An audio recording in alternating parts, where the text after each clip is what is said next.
So Sleeping with Friends, originally I thought that it would be a standalone, and I wanted to do something with a little twist in it, which is that Mia doesn't remember everything, and she starts thinking that movies in her life are the same. But yeah, I didn't know that it was going to be a series until Thomas and Mercer got interested, and then I thought, yeah, I could write another one with these characters. I didn't have a list of movies. I was trying not to just use my favorites. Again, because these characters are a little younger than me, and so I wanted to make sure that I wasn't bringing in too much Gen X for these millennial characters, because we do have, different faves. But there were some movies that I just knew would work. Like for instance, because Mia's been in a coma, I knew that there had to be a Kill Bill reference somewhere in here. Because one of the characters is queer and in love with Mia, I knew that I needed to use Black Swan, right? Where you have the two female characters who are, very obsessed with each other. So there were some movies that I knew I wanted to use, and then others that I didn't. So with this, I mean, I wanted to create like a realistic cast of characters of people who could go back to college and still be in touch with each other. Because I think it's interesting. There are some people I think who go through life and they keep their same circle of friends that they've had since high school or since college, and they're still very, very close with them. And then there are other people who don't do that, who break away and wander and find new groups of people. And so this book was kind of like that. Like I wanted to have some of the circle is still close, and then other people are kind of like, not that they're ostracized from the group, but that they're a little bit more on the outside now, right? Just which happens like when you do things like move away or you like make big career changes or big life changes. Um, we've got Agnes is really considers herself still best friend to Mia, though there's some romantic tension there.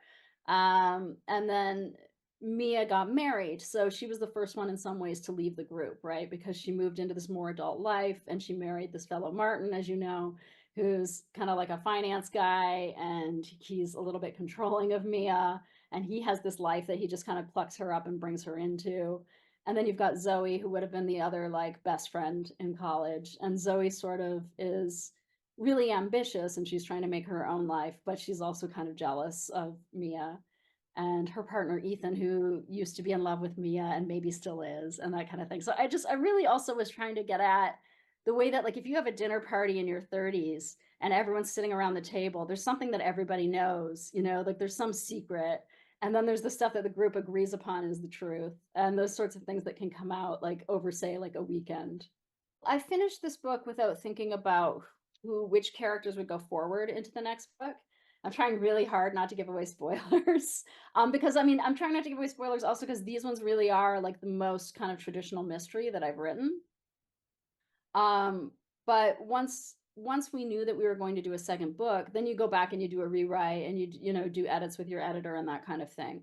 And then I did things like I wanted to make sure all the characters had like equal suspicion falling on them. So I put in some things that would bump up suspicion on characters that before seemed like, good characters, right? And also because I knew which characters would go forward, then I also was trying to make sure that they were likable enough, right? Because the problem is if you're putting suspicion on everybody, then sometimes people are going to seem not likable, right? They're not going to be as relatable if they've done some things that they shouldn't have, or like if bad things are coming out about them. So it was difficult to try to find that balance. With Brooklyn Kills Me, it was more challenging because I had a larger cast in terms of the number of suspects. This one starts at a party. I liked the idea of doing two books back to back that were both murders, or attempted murders that kind of came out of parties. So I did have to kind of have like a list of the characters and try to decide who might be the main suspects. So like not everyone that we meet at the party will really come into the book that much. Some of them are just passing by and I wanted everybody to interject some piece of information that would be useful.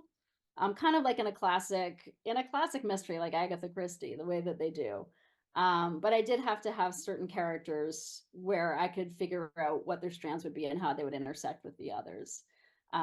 So I wanted to spotlight a lot of characters that would be in industries in New York, like a chef or an artist or someone who works in theater, a musician, a politician, right? Like power players and also people who are like lower down, who are arts workers, and how we all kind of hang out at some point or everybody knows everybody.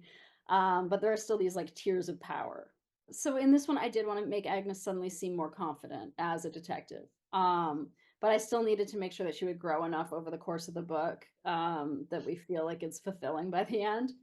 Because in the last one, I mean, she really just kind of stumbles into it. And in this one, it's like she's been chosen to investigate and has to figure out how to do that. This story, I think, is a little more fun also than Little Threats. So, I mean, I would say that this one was more just like kind of following the story strands and the characters and trying to make a crime that was believable, but also that is a little more entertaining. Like I would say that Little Threats is a darker book. And then Sleeping with Friends has a little bit of darkness in it, but less.